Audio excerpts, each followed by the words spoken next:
Hey guys, it's Ryan. I'm back with another episode of Wife Life. So this week I wanted to talk to you guys about when I realized that I was putting my role as a mother above my marriage, which was like, I didn't do it intentionally. It just happened, and I'm just thankful that I was able to see it in myself. So now every day it's a constant reminder. I have to watch my actions and watch my heart, my mind, my intentions, so that I make sure that I am putting my marriage first. And that's not to say that I like toss my daughter to the side and I'm like, forget you, it's all about me and him. But that I am being intentional about my marriage and that I don't clump my husband into being one of my kids. So yeah, I'm going to share with you guys 10 tips to making sure that you are prioritizing your marriage over your other roles, and this specifically being motherhood, which is important. I don't want to act like motherhood is not important. It is huge, and women tend to, we were raised to be nurturers, right? Loving and selfless and gentle. And we're taught to direct that to a doll, right? We carry that doll around everywhere.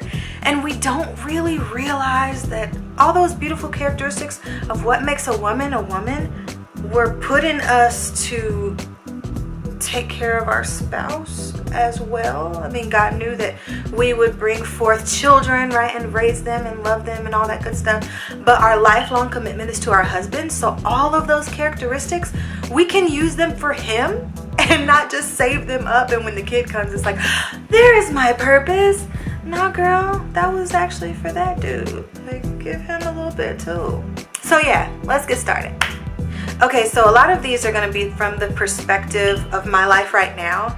I have a 9-month-old, so I realized that as phases of your child rearing and also your marriage happen, some of these tips will be emphasized more than the others probably. And then also your kids need different types of attention based on how old they are. So make sure that as your kids get older, they become social, they need rides everywhere, right? That you're not just becoming that and giving all of your energy to being a taxi or, in this case these days, an Uber driver or a Lyft driver. And yeah, also still being a wife. So tip number 1, let's get into it. Praise your spouse to your children and not just the other way around. There used to be a time where Jonathan would get home and I would be so excited that he was home. I'm still excited that he's home, but I mean, I was like, if I was sitting on the couch, I would get up and I would go to the door and I'm like, babe, you're home, you know, greet him, kiss, hug. I was so happy that he was there. And now, if he gets home and I'm sitting on the couch and I have Charlie, well, me and Charlie are gonna sit at the door and I might look at Charlie and be like, guess who that is? But I'm not, I'm not getting up with Charlie. She's not learning, oh, daddy's home, let's get excited, let's run to the door. Little things like that I did before, I should continue to do.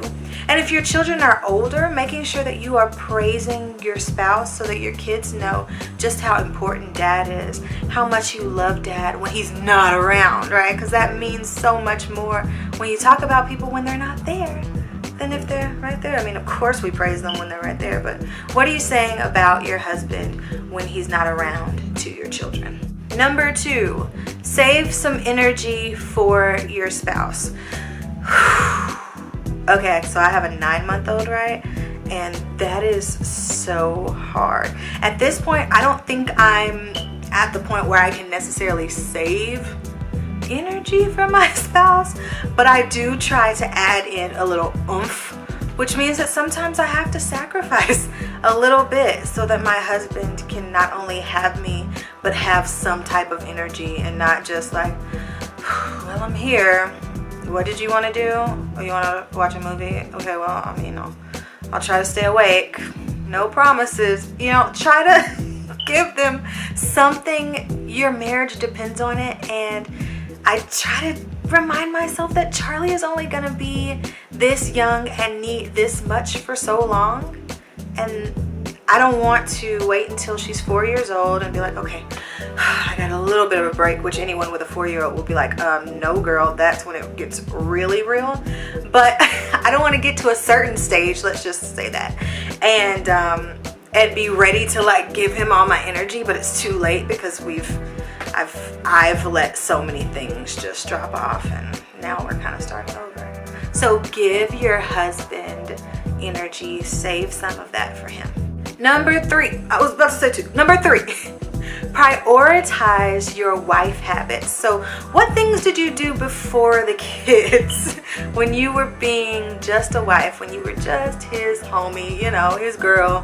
What were you doing? Things that I was doing was I made dinner like every single night, and the struggle is real now, and I'm grateful that I have a husband that is patient and that is helpful and understanding, but I still want to put forth effort. It was so easy when he started to just be chill and understanding about dinner not being made that I could have probably gone till Charlie was like 2 and not made dinner at all and just rested in that, because it feels good. Like, it's relaxing to not have to cook.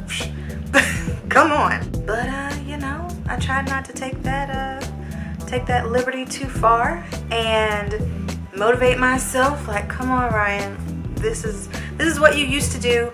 You've got to figure out now how to maintain this stuff now that you're a mom. I was going to say a wife. Here's another habit that I used to have when I was just a wife. I put a lot more work into myself. And that's not as easy to figure out, but I mean, we're women and we can figure out a schedule like nobody's business.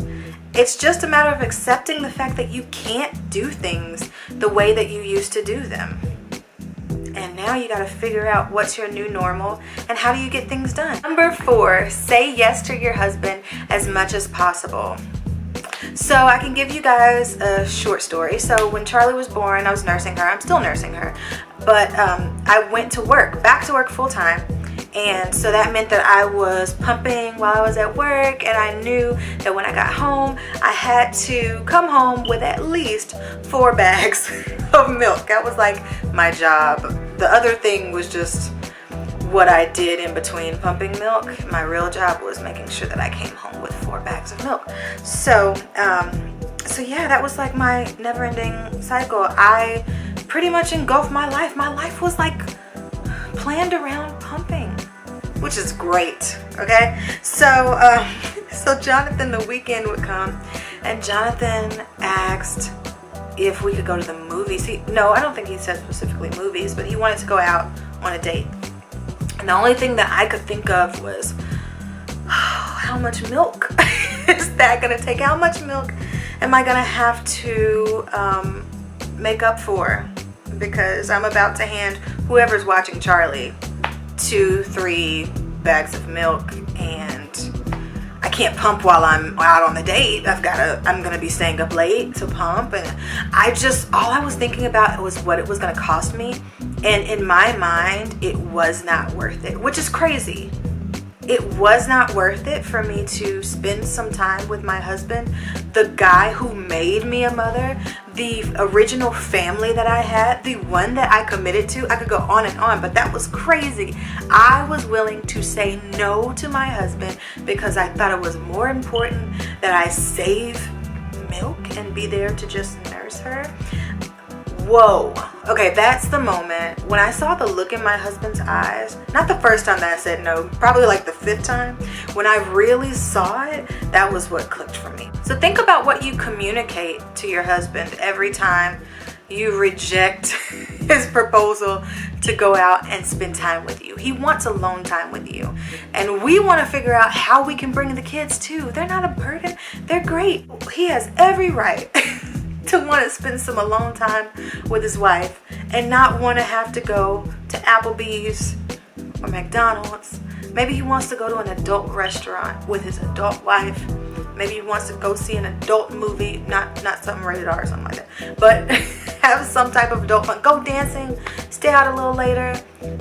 You guys should be able to do that stuff. Your life shouldn't stop or go into a time warp and where you're forever 3 years old and he's forced to go into that time warp with you because that's what you chose to do in order for your home to be cohesive. That's too much of a sacrifice, I think, and it's an unnecessary sacrifice, right? Okay, so that kind of goes into number 5. Number 5 is understand how your husband views fatherhood and children. Okay, so women, like I said in the beginning, women are raised and taught to nurture babies, right? And we see children as like, I don't know, it's an exciting thought. It's like a completion of your family. You have your husband and you guys are happy together, but kids is like, this is a family, right? This is what it's about. And men, on the other hand, they have their wife, they're good, they're happy. I mean, kids enrich their life. Kids are like great accessories, but not in the sense that, like, you know, they use them to show them off. I don't want to belittle how men feel about kids, but their families are already complete when they have their wife. Not to say that men don't want to have kids. They definitely, there's so many men that do. But yeah, it's not, they don't see it in the same way as that women do. Not only that, men, when they even hear that their wife is pregnant, me and Jonathan were just talking about this. When women hear that they're having a baby, we think about the time, the energy, the effort. We think about getting them dressed and, you know, oh, this is my baby, you know, all that excitement too. But when we think about the work that goes into it, we think about the time and the effort. And men think about numbers. They're automatically thinking, okay, that's another mouth. All right, how much is it? The baby comes, women go to the child, men go to their job, and both of them fulfill that role now. And the challenge is figuring out how you can have time to come back together, right?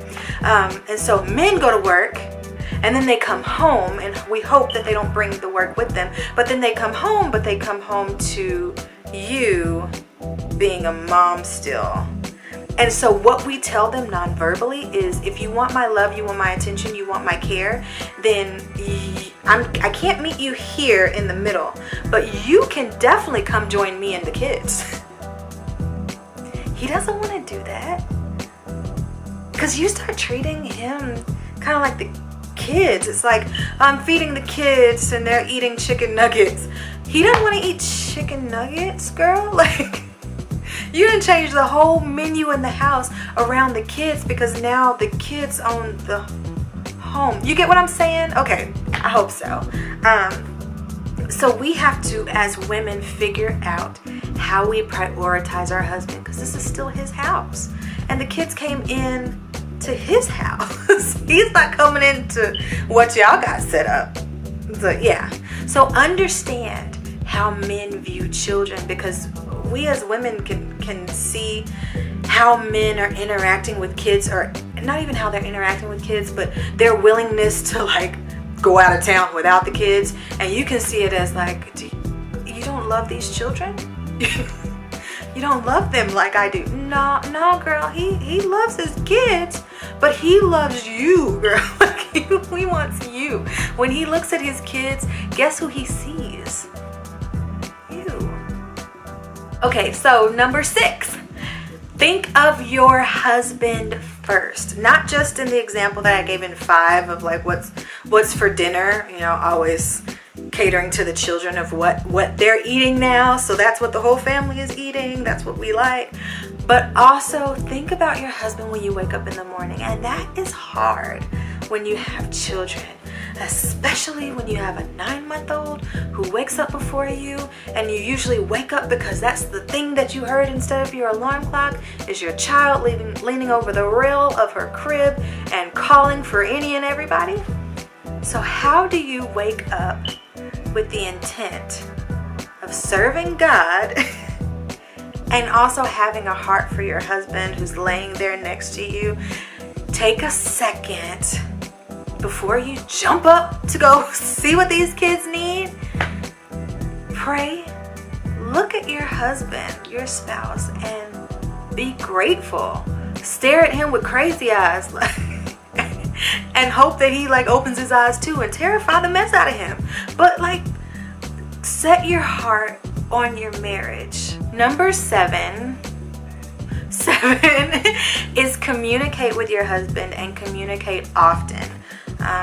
There were times where I didn't really understand the way that he viewed parenthood, and I saw his wanting to be with me, not necessarily with Charlie all the time, or wanting to go to the store without Charlie, as him kind of rejecting parenthood and not understanding the sacrifice that parenthood makes or parenthood takes, which it does take sacrifice, but it doesn't mean that you sacrifice yourself and your marriage on the altar of parenthood. That's not what is called for. But there were times when I saw those characteristics in him and his unwillingness to sacrifice in the way that I thought that parenthood takes, that I started to feel like an only parent. I feel like I was in it by myself. But it was because he wasn't willing to sacrifice in the ways that I was willing to, which were above and beyond what was really called of us. So in times that I felt like a single parent, it took me a while to communicate that with him and talk about it with him. And it started to create some type of resentment in me. Not necessarily resentment, but I felt like he just doesn't take this seriously. Why would he even want to have kids? And he wants more, and he doesn't even want to. You don't even want to sacrifice a little bit of sleep, buddy? It was crazy. But communicate the ways that you feel in parenthood, but then also communicate often in just your day-to-day. Instead of just talking about the kids and watching them crawl across the floor, or watching them at a play or a game and then just discussing that sucks. Because then what happens when you go out on a date? What are you guys going to talk about? The kids? Boo! That would be the worst first date ever, let alone the date between people who have been married for years. No, girl, that sucks. Okay, number 8 is raise your kids as a team. Yeah, I think that's pretty simple, right? Number 9, don't forget about you. You're a wife, you're a mom. That's like giving on every side. When you were just a wife, you had time to think about you and have you time. And it helped to rejuvenate you when you were a wife, and it put that spark in your personality. I talked about this in another episode where I talked about keeping your identity after you get married, but it reinforces who you are, and it increases your sexy, I don't know, 1,000,000%. But then when we become a mom, we give up all of our me time, and it's just wife and mom. But here's what happens when you don't prioritize your marriage. When you don't prioritize your marriage, you don't realize that you've just become a mom, and you give all your time to motherhood, and then you start to feel burned out, and then you ask for me time. And me time really consists of you wanting your husband to take the kids so you can go out. Well, now all your husband gets is time with you and the kids, and time with the kids. And that's kind of cheating him, because then whereas his me time, he doesn't really complain, but he doesn't really get that, because in his me time that we consider me time, because we're what are you doing? I'm doing everything. He's chasing after you, and he's by himself, and he's lost his best friend. So the way to prevent all of that is that be a wife first, right? Be a mom. Find time just for you, where maybe your husband can have some time for him too, but have time for you before you get burned out, and before you ask your husband, give me this time by myself, and yeah, you didn't spend any time with him. Number 10, Charlie is going to be in here with me for it because she was taking a nap and now she refuses to go back to sleep. So number 10 is parenthood is temporary, but your marriage is forever. So this little girl right here, my hope and my prayer is that she is going to grow up and leave me one day.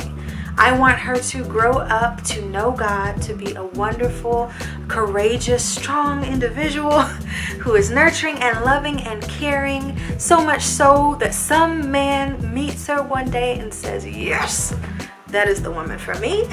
And he wants to marry her, and that she will leave us and become a wonderful wife, and if God wants it, a wonderful mother. But that stuff won't happen if she doesn't see it in her home. She won't want it if she sees us at cray cray. I want to give her the best example of what it truly looks like to be a godly wife. So remember that your marriage is forever. Parenthood is temporary, and they didn't make vows to you. Charlie owes me nothing. I mean, she's gonna talk about me when she becomes a teenager to one of her friends. They're gonna laugh at me in the room that I paid for, probably. And so yeah, when they're talking about me and laughing about me, my husband will still be there. And when she moves out and leaves, it's gonna be me and Jonathan in a house alone. And I hope that the person that is in the house with me for the rest of my life isn't a stranger. I hope we still love each other and laugh and care for each other, and that we didn't make our life's work our children. Or at least I didn't make my life's work my children, and then my husband be left out. So yeah, well, I didn't mean to end it with the heavy, but that's how I wrote them all down. Sorry. But yeah, thanks for watching. And I hope that some of those tips are helpful, that you guys can use them. Charlie, hope so too. Yeah, so like, subscribe, comment down below if you have any great tips that you can think of or that you practice. Yeah, that's about it. Here you go, Charlie. Okay. Thank you guys so much. Yeah. And I will talk to you next week. Bye. Say bye-bye.